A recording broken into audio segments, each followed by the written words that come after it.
One morning in late February of 1982, a 42-year-old man named Sam Drash was standing inside of his office, which was inside of a United Methodist Church building in Memphis, Tennessee. And as he stood there, he was frustrated. His arms were crossed, and he was staring down at an empty bowl on his desk. So Sam was the headmaster of an elementary school that was inside of this church. This church building was massive. It not only had, the main chapel and this elementary school, but there were also dozens of offices. There was a full gymnasium, a full kitchen, laundry facilities. I mean, this place was massive.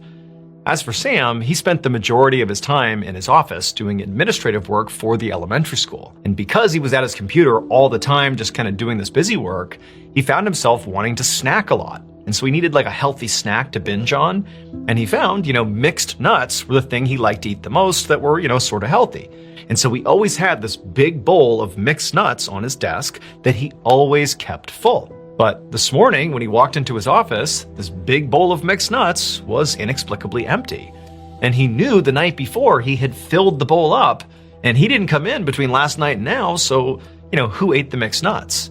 And so feeling pretty annoyed, he's like, all right, somebody must have come in here and taken them. Okay, fine. And so he left his office and headed to the kitchen to get some more snacks. When Sam went inside the kitchen, he saw the church's cook was at the counter cutting vegetables.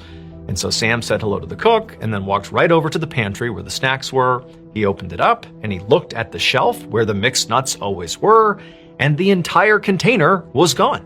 And in addition to that, Sam's scanning the other shelves and seeing that a lot of snacks that he knew were typically in this pantry were also gone. It was like someone had raided the entire pantry. And so Sam, he turns to the cook and goes, hey, was there like an event here last night where they would have handed out a lot of snacks? Because I feel like all the snacks are gone here. And the cook, who at that point was still chopping vegetables, he stopped, put the knife down, and he turned and looked at Sam and said, I'm glad somebody else has noticed this, because for the last month, food has been going missing for no reason. I don't understand what's happening here. The cook told Sam that at first, the food that was going missing was pretty minor. It was really just snacks and just here and there, not a big deal. But he said more and more lately, it wasn't just snacks going missing. It was actually stuff from the fridge. And he told Sam that, at night, he put a padlock on the fridge specifically to keep people out of it, in particular the kids, who would come in and like raid the fridge. He's like, it's locked. But, last night he said he put a ham in the fridge, this whole ham. He put it in the fridge and then he shut and locked the fridge. And then this morning when he came in, he opened the fridge up and the ham was gone. And he literally walked over to the fridge, opened it up and showed Sam the shelf where this huge ham was supposed to be, but now it was just gone. The cook told Sam that he had already spoken to church administrators about this strange issue, when he flagged this morning that this ham was now gone. And while they said they'd look into it, they admitted to the cook that they really didn't know what to think of it. It was just very confusing how this was even happening. At this point, Sam was just totally irritated because now he knew, one, he would have to go do his admin work without any snacks. But two, it was pretty clear that, some of the kids, probably from his school, had likely begun sneaking into the kitchen and taking snacks. And also very likely, they must have gotten a hold of the key to the padlock on the fridge, and now they're kind of escalating, stealing whole hams from the fridge. I mean, this whole thing was just totally annoying and really bad behavior. And so Sam figured he would likely have to deal with the kids at some point. But Sam told the cook, look, for right now, what I'll do is I'll also talk to administrators and I'll have somebody come in here and they'll replace the lock on the fridge. A few days later, on March 3rd, Sam walked into the church building and began heading down the hallway towards his office. For the past couple of nights, things have been quiet at the church. Sam had the lock replaced on the fridge, and it seemed like that had solved the issue of things going missing in the fridge. And also Sam had replaced his mixed nuts supply and nobody had taken any. So it seemed like, whatever was going on, maybe there was a prankster or something that clearly, changing the locks and maybe putting some additional pressure on the church administrators to let people know to stop doing this had its effect, because things were back to normal. But as Sam was walking down the hallway, he passed by the kitchen, which was open. And as he passed by, the cook who was in there saw Sam and said, hey, come in here. I got to show you something. And so Sam stopped. He goes into the kitchen and the cook is standing by the fridge and the fridge is open. And he can kind of see there's a look on the cook's face like, hey, you got to see this. And so Sam kind of has a sense of where this is going. He walks over to the cook and the cook points to an empty spot in the fridge. And he said, look, right there. There should have been several bottles of soda right there and they're gone. And so Sam's like, okay, that's not good. Clearly this is still happening. But the cook is like, no, this is after the locks have been changed. There's only a handful of people that have access to the keys, and it's like church administrators who definitely would not be taking this soda. So I don't understand how this is even happening. And Sam's like, yeah, you're right. Like, that does sort of change things. Like, how is this happening? But before Sam could ask any follow-up questions, the cook was like, this isn't all either. This is just one thing I've noticed. The other thing that's going on now, ever since we changed the locks, is someone is also beginning to mess with my personal stuff. He told Sam that every day when he was done in the kitchen, when he would leave, he would always leave his work shoes and his apron in one spot in the kitchen. He would leave them right there, he would leave, and then the next morning when he would come back, his things would be right there, he'd put them back on, and he'd get to work. But ever since changing the locks, when he had come into the kitchen, his stuff would be moved. His shoes at one point were on the counter when he came in, and his apron was put somewhere else. But I mean, nobody was stealing from him. It was like they were just messing with him. And the cook said to Sam, like, I just don't get it. Like, why are they doing this? This can't be satisfying. They don't even see my reaction to this stuff. Like, what are they doing just messing with my stuff? Sam was equally baffled by this, and he just told the cook, look, I'll talk to administrators again and see if there's anything we can do, change the locks again, I don't know, but I'll see if anybody can help us here, because I really don't understand what's happening. And so Sam left the kitchen and headed down the hallway towards his office, with the intent to go in there and write up a report about what had just happened and hand it over to the administrators. But when Sam walked into his office, he noticed there was something sitting right in the middle of his desk that had not been there the night before. It looked like a paper towel. And so Sam, he walks up and he sees it is a paper towel, but there's a note scrawled on this paper towel, sort of like hectic, chaotic handwriting, like somebody was in a rush writing this note. And clearly they've left this note for him. And so he sits down at his desk and he begins to read the note, and it's totally upsetting. The note referenced the recent murder of this 15-year-old girl named Leslie Gaddis, who had been killed not far from the church in Memphis, Tennessee. This case was all over the news, and so Sam and basically everybody at the church had heard about it. And so he's seeing that the note is referencing this girl, but more than that, the note insinuated that there was something in the church's attic that would change everybody's understanding of this murder case. And so Sam's like, is this a prank? Like an awful prank? I mean, are the kids who are stealing food and messing with the cook's stuff, are they also responsible for this? Sam's thinking, this murder case was all over the news. I mean, everybody, including the kids in this church, had heard about it. I mean, this girl had been abducted from her bedroom in the middle of the night. I mean, it was horrible.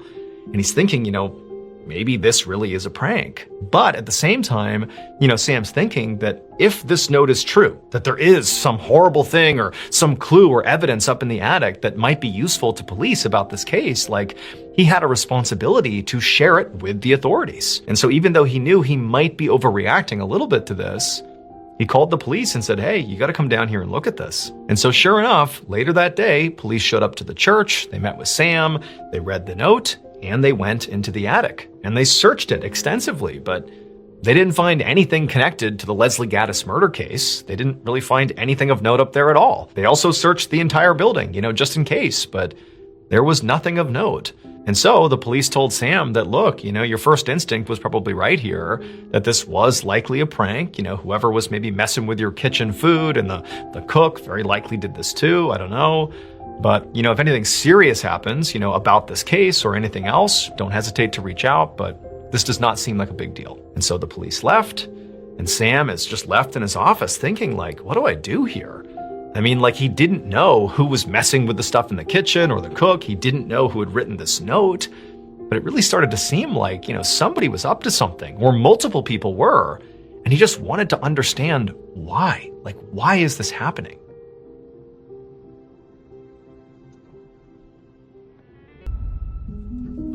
Over the next couple of weeks, food continued to go missing from the kitchen, despite locks being changed several more times. The church's cook continued to have his stuff messed with, and more notes, handwritten notes on various pieces of paper and paper towels, began popping up, not just on Sam's desk, but also on other church officials' desks. And these other church officials, when they got them, they were totally convinced that this had to be a prank. But for Sam, he just felt like, I don't know if this is a prank. It's not really funny. It isn't like the person doing it is really getting any big reaction. It's just kind of creepy and unsettling that somebody is, launching this bizarre campaign against the church. It didn't add up. But, even though this is all happening for weeks at this point, the final straw, at least in Sam's mind, happened the previous Sunday when he and his family were at church, and his son was sitting in one of the front pews, and he grabbed a Bible and he opened it up, and sure enough, a note tumbled out of the Bible. It was one of those handwritten notes on a paper towel, and again, it referenced the murder of Leslie Gaddis. And Sam's looking at his young child, his young boy, reading this note, being like, what's going on here? And Sam's like, this is totally unacceptable. It's one thing to be leaving these notes for adults to find, but now, like, children are going to be reading these notes? Like, that's not okay. And so on March 17th, so roughly about a month and a half after all this strange stuff had begun happening in the church, Sam went to the maintenance crew of the church building and told them he wanted to set up a stakeout. Because by this point, Sam was starting to think, like, I don't know if just, some kid or kids from the elementary school are pranking the church. I mean, this has been going on for weeks now. It's sort of like dark at this point with these notes that are being left all over the place. Like, this doesn't really feel like just some kid. This actually feels like maybe an adult, maybe an outsider who's coming in to do this. Like, for what reason, Sam didn't know, but he just felt like something's off here. And so his plan was basically he and the maintenance crew would stay in the church at night and literally hide and try to catch whoever this was, breaking in, doing this stuff in the act. By about 10 p.m. on March 17th, it was just Sam and the maintenance crew in their various hiding spots in the church, sort of centrally located so they could see the hallway that led to the kitchen, that led to Sam's office. They're all just kind of positioned, waiting. And so far, nothing had happened. I mean, the church was totally quiet. Everybody else had left for the night. It was just Sam and the maintenance crew. And they were just kind of twiddling their thumbs, waiting to see what would happen. And at some point, the maintenance crew, they got really bored because there really was nothing happening. I mean, Sam was super motivated, but the maintenance crew's like, I don't know, I don't really care about any of this stuff. And so one of them decided to just, stretch his legs and just walk around the church, just to do anything other than sit here with nothing happening. And so he got up and he walked down the hallway, and he's like kind of looking in each room, and there's nothing going on. And as he was walking towards the nursery at the end of the hallway, he heard some movement coming from behind him. He turned around and he thought it was, one of the other maintenance workers or Sam, but no, he saw a light come on in the kitchen. And so thinking, oh my goodness, maybe I've caught this person in the act, he charges down the hallway, he goes into the kitchen, and he can't believe what he sees. It would turn out everybody had it wrong about what happened to 15-year-old Leslie Gaddis. She really was, several months earlier, literally taken from her bedroom in the middle of the night, taken out of her house. But she wasn't murdered.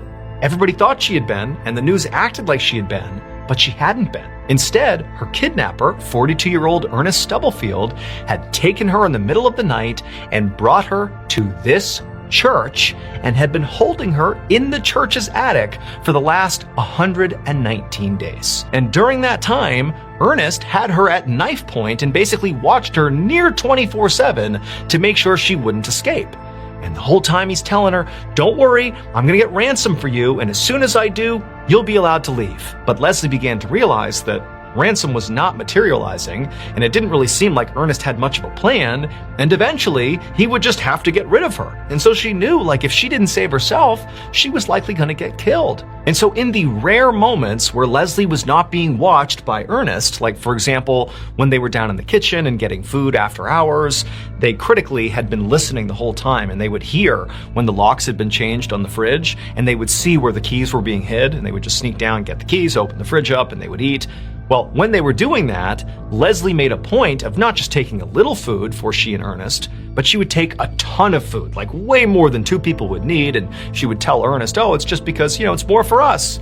But really what she was doing was trying her best to signal to the people in the church that something weird's going on here, huge portions of food are going missing, and then also she would, move around the cook's stuff, his shoes and his apron, and then in the very rare moments where she truly wasn't being watched, she would run off, grab a paper towel, and scrawl things like, my name is Leslie, I'm in the attic, and leave them on people's desks, hoping that that would finally get somebody's attention. But unfortunately, pretty much everybody in the church thought it was a joke, except for Sam. However, when he contacted the police and told them, like, hey, I got this note that sort of suggests that maybe Leslie is being held in the attic, well, they went up there and they searched the attic, and they didn't find her because Ernest had found a special crawl space in the attic that nobody knew about.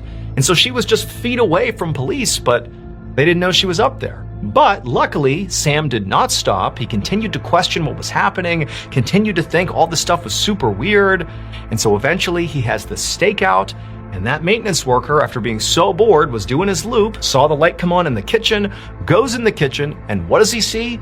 But Leslie Gaddis, alive in the flesh, standing right there. She saw him, Ernest is right behind her, and she just made a run for it and literally dove into the maintenance worker's hands, just praying that he would not run away because Ernest was sure to grab her and do something to her.